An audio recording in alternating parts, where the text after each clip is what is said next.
everyone. 24-17, the final. Paul Bunyan staying in Ann Arbor, Michigan getting the victory. It's a late night pod. Thanks for being with us. We'll talk about this game. If you have any thoughts, you put them up on the screen. We'll look through them. And I'll tell you what I thought of Michigan's win over Michigan State by 7 points here tonight. Now, this was a game that it was not smooth sailing for Michigan. In fact, it was a really rough start. It was a bad start for Michigan. And on the flip side, Michigan State came out as the aggressor, and they were really dominating on the line of scrimmage. Michigan State taking the ball right down the field and then missing a chip shot. They were going to go for it. They were set to go for it, had a procedure penalty, and so they had to kick a 25-yard field goal, and they missed it. Their field goal kicker last week, Kim, made 6 field goals. So you might have thought that was a bad omen if you're a Michigan State fan. No Michigan State fans are watching this. But with Michigan going 3 and out, like boom, boom, boom, Michigan State gets the ball back. They get another drive, and they go all the way down there, 4th and 1, and they're able to cash in. And you're sitting there as a Michigan fan, you're saying Michigan has no offense and Michigan has no defense. And it kind of stayed that way into the second quarter. It really was Michigan's second possession in the second quarter. What happened? What happened was Davis Warren completed a pass. And then Davis Warren completed another pass. Davis Warren completed 4 passes in a row. And it was something that we haven't seen all year long. A passing game, different guys getting involved. And it was like when I take it back because we did see it for a minute at Washington with Jack Tuttle. Remember when he came in for Alex Orji, he had touchdown, field goal, touchdown. Well, it was kind of similar where you were like, wow, the quarterback position, look at this. And Michigan goes down. Now they missed the extra point, but it was at least something. But then Michigan State shot themselves in the foot before the half. Josiah Stewart came up with a strip sack, and Grant was able to jump on it. Michigan gets a field goal, so they take the lead. That's no small thing because the Michigan, they take the lead on a field goal before the half, and then they get the ball to start the second half. And Michigan's best drive of the game was to start the second half, and Davis Warren completes a nice third down, passing the ball to Samaj Morgan, something that, again, we're not used to seeing. Michigan did it, and then they bring in Alex Orji. They had brought him in a little bit here, but then Alex Orji with the run of the game, he has an explosive run down the sideline, and then ultimately Orji ends up rushing the ball in, and Orji was Michigan's ground game. He was their best running back. He was the quarterback. He came in that for people that are like, hey, there's nothing wrong with a platoon 2-system quarterback. Well, this was your dream type scenario because it played out that way for U of M. So they get up 16-7 there. Couple key plays in the second half. I would say Tavier Dunlap jumping on the onside kick. Not that Michigan used the field position because they went 3 and out, but their defense got it back with a 3 and out. And then U of M got some things going with more orgy runs, and you had the targeting from MSU, but it culminated with Donovan Edwards throwing the pass, and it seemed like Kirk Campbell in the second half. Sure, there was a few times when you go run and you don't get anything, and you go run on first down, you go run on second down, and third down, you have a pass. It's draining. I know it's got to be draining for them. It's draining for the fan base because everyone's like, "This is terrible play calling," But I would say in the second half there were a few series. The first one, to make it 16-7. And then obviously when they go up 24-10, they Donovan Edwards. It was also another one this series where it wasn't just Khalil Mullings up the middle. There was using Donovan Edwards out of the backfield. It wasn't just Colston Loveland. You had Morris and you had other guy. Peyton O'Leary caught a pass in this game, a big one, utilizing your receivers. And for all the people like Michigan and have any wide receivers, they're like, you have a quarterback that puts the ball on them and you get that going, then there's that. They had it. And Michigan needed to hang out a little bit. State came back. Marsh got that touchdown, and you didn't have a great punt there at the end, but the defense bucked up, as they say, at the end and made some plays to preserve this victory. So Michigan, they needed this win. If Michigan loses this game, the pressure, I don't think Sharon Moore was going to get fired if Michigan lost this game. I think he's going to get an off season. He's going to get next year to see what he can do.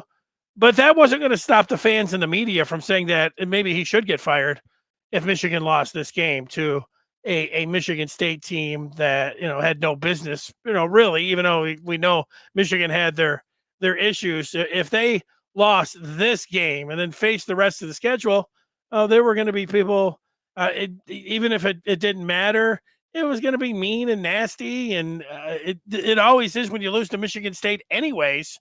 And so to get a win, it's a reprieve for a little bit. It's good, obviously, here for a lot of reasons. They had to get the victory. There doesn't look like there's a lot on the slate when you think about Oregon and Indiana and Ohio State. But I don't know. Ohio State looked beatable, actually, today. If you watch them, I don't know. Indiana, they look great. Their second string quarterback now, and I guess their first stringer is going to come back. Indiana's for real. And Oregon's for real, but they needed anything. If the season is going to have anything positive here in the second half, it all started with getting a W here. There was no positive result that had Michigan dropping this game. So at least now, if you're a fan, you can think about, okay, well, what's the best case? Can they pull an upset against Oregon or Indiana or Ohio State? I mean, Michigan's got Oregon at home, and Oregon looked impressive today, blowing out Illinois. But is this, you start saying a newfound passing game? I'm not ready to do that here. I'm not ready for. I think, can Michigan give Oregon a game? I'm ready to think about that. Talking about getting the passing game going and they found something. That's where, if you want to talk about being back or feeling like, you got something, you got a chance because you're going to play the number one team in the country next week. And I don't think anybody's going to pick. I don't feel like I'm going to be picking Michigan at this point, sitting here today. So, but for a night, good job by the Maize and Blue. Good job by Davis Warren. Good job by Alex Orji. Those two guys were the stars of the game for U of M. In terms, I don't know, I'm going to look at some of the feedback here. If people feel like it was a big deal at the end of the game when the pushing and shoving happened, does it spoil anything? I looked at that. It looked like, I don't know who the Michigan State guy is, but, it was Colston Loveland and whoever the Michigan State guy was. And you see it all the time right at the end of the game, guys. And what happened is, I don't know if the Michigan State player said something to Loveland, but it looks like Loveland put his helmet right up and I don't want to say he headbutted him. It didn't look like that, but he definitely, got up into his grill with his helmet, which, so like, I don't know what the Michigan State player did. Could it have just, stopped there with Loveland kind of lunging into him? But then the State guy puts his hands on Loveland's head and then kind of hell broke loose a little bit there.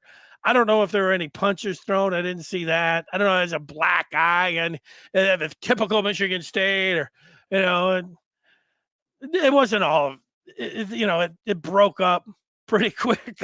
I did hear Sharon Moore, after saying he's going to deal with it. There's no room for that.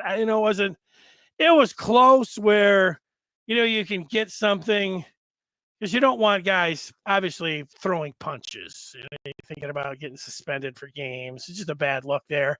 I will chalk what happened at the end of the game is just, two rivals. They get a little heated there at the end, a little pushing and shoving. It was no boiling point or there's no tunnel, situation or anything else. We had to bring in the police and we don't need, anything like that going on. And I don't think this is something you remember for next year. We'll see what the coaches have to say.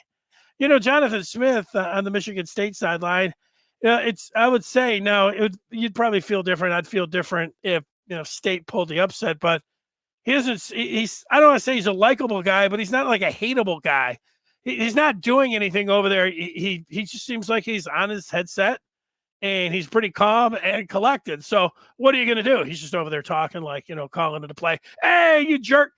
If he had this D'Antonio had this scowl, and then Tucker had success against Michigan, and then he liked to talk a little bit about the rivalry. Jonathan Smith hasn't done that. So from that side and the rivalry side, I think that there's not a whole lot from what happened there at the end of the game. So that's what I saw out there tonight. Let's see what the people are saying to see if everybody's in lockstep with what I had to say, or if there's some people I'm guessing that are going to see things differently a little bit. The Pouncer says they should have stayed with Warren the whole time. Well, you can say that might be easy to say right now, but I would have pulled him after the way he played against Arkansas State. And if Orji really was making some plays practice, not just here in the fall, but in the spring, he didn't really do that, obviously, against USC. But you know what he did against USC? He won the game. I know he only threw for 32 yards, and that was embarrassing to a lot of people. But Michigan won the game in dramatic fashion. So I would have gone with him against Minnesota. And then, he didn't have 100 yards in that game, 86 yards. But Michigan won the game. And then I would have started him at Washington, too. I know a lot of other people that would have been enough. For me, I'd seen enough. That's fine.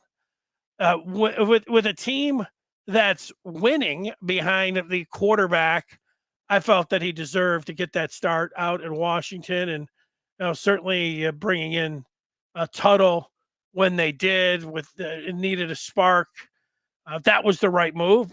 Maybe you make the case that they could have went to Davis Warren instead of Jack Tuttle at Washington, because Tuttle had only been back practicing for a week and a half, and that's pretty quick to get back up on the horse. But Tuttle came out, was fabulous in his first 3 drives, and then after that, he wasn't. So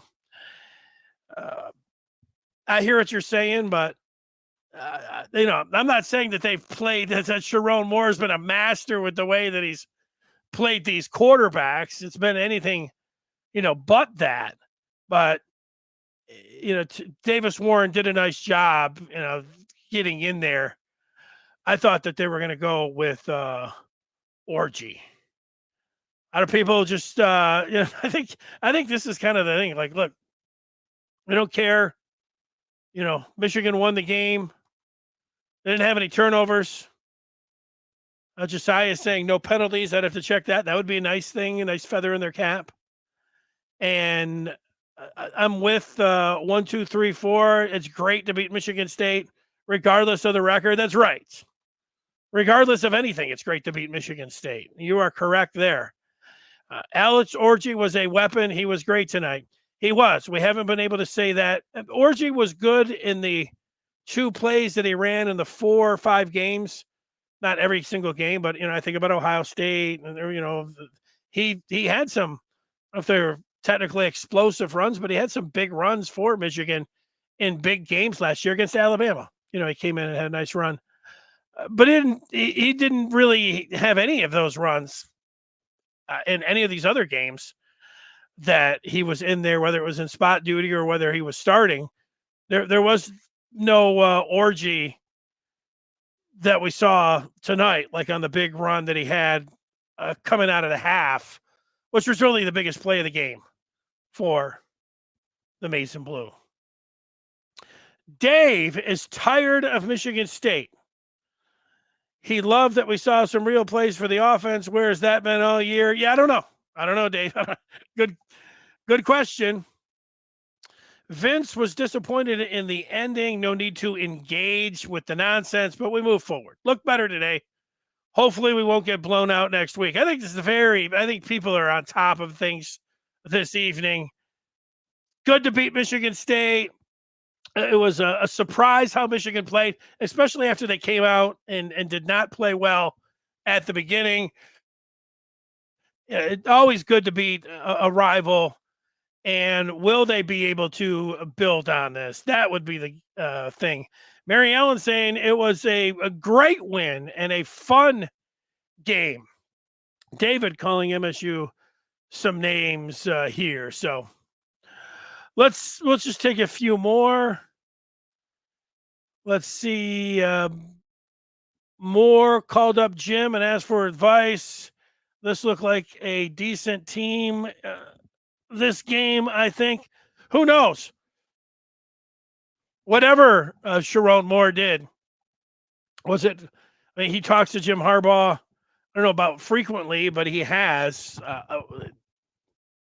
You're guessing that he called him up and he came up with something. I don't know. When you get to a spot, it's like this with Davis Warren. The first drive that Michigan had, this was after Michigan State drove the field and missed that little easy kick. Michigan comes out. They go, run for nothing. And then Davis Warren goes to throw the ball. He's got all the time in the world. And he doesn't throw the ball to Loveland, who, when you watch the replay, is coming wide open across the middle. And Jake Butt is beside himself. Jake Butt's like, what's going on? I mean, this Michigan's, he couldn't believe it. And I don't think anybody else could either. And it was like that for Michigan's first series. Their second series, they were 4 plays, and they had the punt. And then their third series, you're already into the second quarter, 6 plays, 20 yards. It's still like people are calling for, I'm sure you're thinking about it, this is stale. Fire everyone. This offense is terrible. But then MSU goes 3-0, and then Michigan gets that second possession in the second quarter. And Warren just found, had 4 passes in a row, and it culminated with, the Colston Loveland touchdown there. And that was the initial spark. And then Michigan State shot themselves to the foot. And then Michigan used that. A lot of times you see this. I'm not saying Michigan's a good team, but you do see good teams take advantage of the last possession or the last minute of the first half. And then when they get the ball coming out in the second half, and Michigan was able to do that. They got the field goal, and then they got the orgy touchdown on their first drive in the second half. And that was pretty big. They looked like a good team at that point. Whether they are or not, that's what it looked like. Calvin, looking at it, he said definitely Loveland did headbutt him. Yeah, so maybe you want to suspend him for, you're not saying that. I don't know. Yeah, I don't know. I looked at it. Headbutt is kind of, I guess there's different degrees of headbutting. When you're getting in a fight and you kind of just get up into somebody's face and you're kind of just like pushing your a headbutt. It's kind of like a battering ram, and it was more like just face to face. But I would say it was a little bit more than that. So I don't know. I don't think anything's going to come of it. Eric talking about not winning the ground game. Well, over the last 55 years, the team 90% of the time that wins the ground game wins the game. And let's pull up the stats to see what the rushing was. Michigan did not win the ground game, 163 to 119. Hell, State seemed like they had 163 yards on their first two drives. I would like to take those first two drives out and see what the yardage total was after that. But yeah, if you would have showed me those numbers, I would have said that Michigan would have lost the game. If you would have showed me the total yards, 352 to 265, I would have guessed that Michigan lost the game. No interceptions, but State did have the one turnover. That was by Childs right before the half when he got stripped by Josiah Stewart. Josiah Stewart made a lot of plays right at the end of the first half and then right at the end of the game, making a big one too. You got to admit, when Michigan State, it was late in the game, and it was a 24-17, even after, Marsh had scored and Michigan had a bad punt. State's, they're on a 2nd and 24. They get a big break. Then they have a 3rd and 10. And they're down there and they're picking that up. And you're thinking for a minute, like, man, maybe State is going to be able to, maybe they're going to be able to get it down there. Jake Butt's talking about, they'll probably go for 2. And, considering that you had seen MSU get down there knocking on the door in their first 2 drives, and here they were late, thinking that they might make this a tie it up or go for 2. I didn't think they would go. I thought with the amount of time in the timeouts, I don't think they would have gone for 2. I mean, maybe it was like the last play of the game. You feel like, hey, we've got the momentum. I don't know exactly. I know John Harbaugh from the Ravens. He likes to go for 2 there. On the road, you look at your own field goal kicker. I feel like if you feel like you don't want to get into an overtime, like you're overwhelmed by the other team, and you're the underdog, and this is your one shot. That's when I like to go for 2. But I don't know if Jonathan Smith would have felt like that. I don't know if he got asked that question afterwards, or if he will be asked that if he'd give a straight answer. He might say it doesn't matter, but yeah, I wouldn't have myself. The circumstances are, like I said, if you can get a feel for the game, and if you feel like you don't want to go into overtime with the team and your best shot is a great 2-point conversion that you've been working on, and that it's going to, you feel like you got a great chance at making, you do, but you better feel like you have a great chance at making a 2-point conversion at any time. But I don't know. Marcus is talking about Mullings was stomping on someone. I did see that Mullings was involved in there, but I couldn't tell that. I say, I'll take your word for it. I did not see anybody flipping anybody off after a catch, and maybe some others did, because we're talking about maturity from guys. KVG already talking about let's start Orgy and let him grow. Yeah, I don't think so. I think what you saw tonight is what you're going to see next week against Oregon. You're going to see Davis Warren, and then you're going to see in certain spots Orgy come in and run the ball and maybe throw it, here or that. Nail biter, but beating MSU. Tackling's got to get better. I think that if they're going to beat Oregon, you're right. And you got to figure out a plan. Man, Oregon at one point, it's a Tez Johnson, the transfer from Troy. He looks like all of the wide receivers that they had last year. I mean, he looked great watching him today. But the Oregon offensive line, Dylan Gabriel was standing back there for like 5 minutes at one point. Just, standing there. He went through all the reads. He's over there knitting a cap. He's, he's scrolling through Twitter. And then he's like, oh, okay, here, let me throw the ball down there.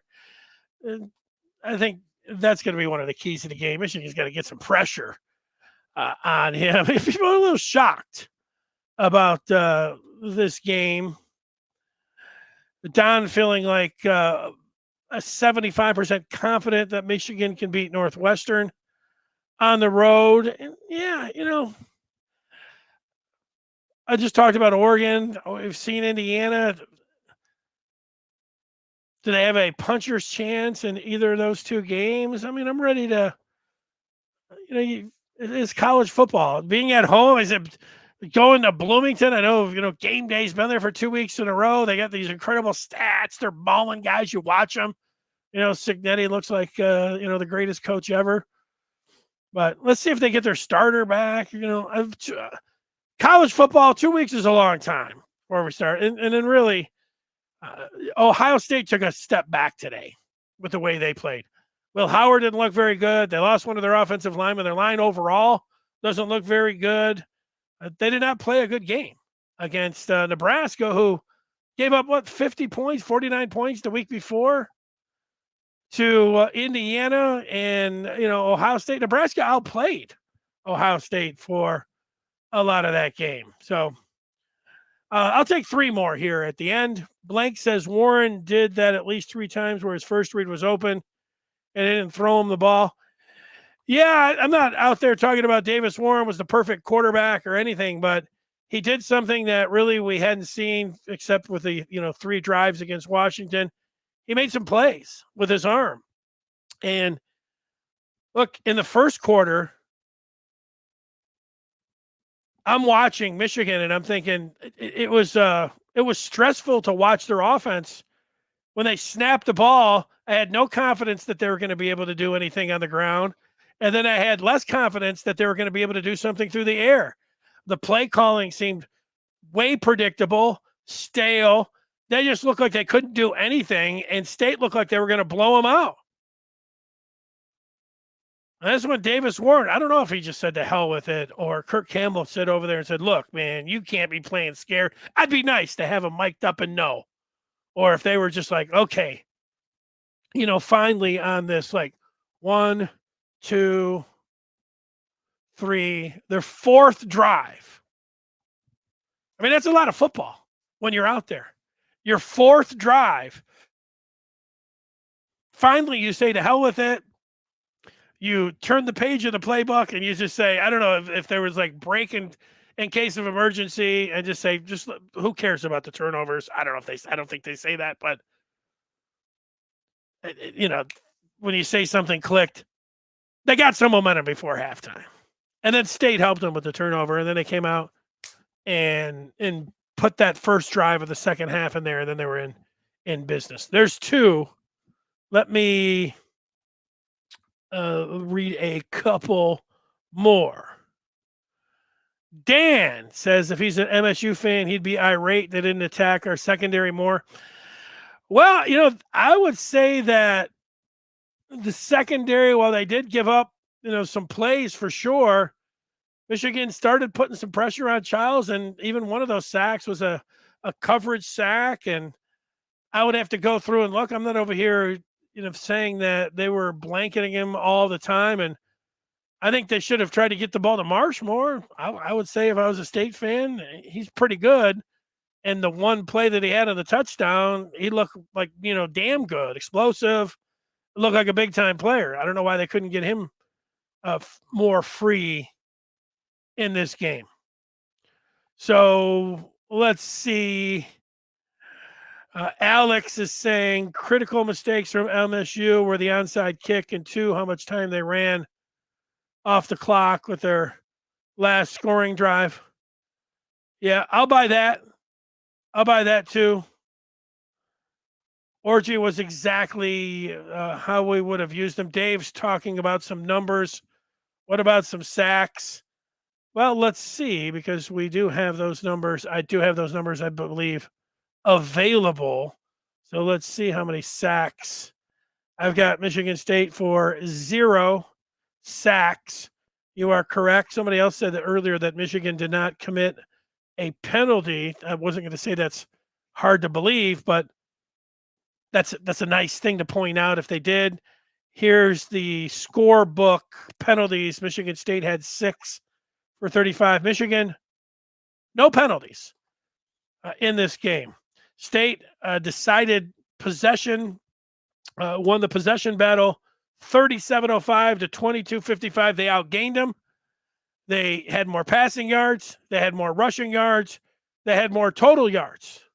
But Michigan wins the game 24-17. How about that? Michigan gets their quarterbacks outplay the redshirt freshman dynamo that MSU has.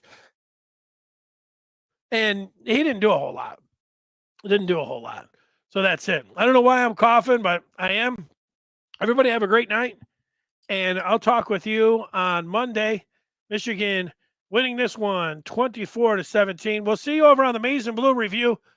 Get instant access. Go on over there. You want to talk about some Bryce Underwood? You want to look for the basketball team? Ready to talk about LJ Kason? We're doing that all weekend, plus this game and where Michigan goes from here. So long, everybody.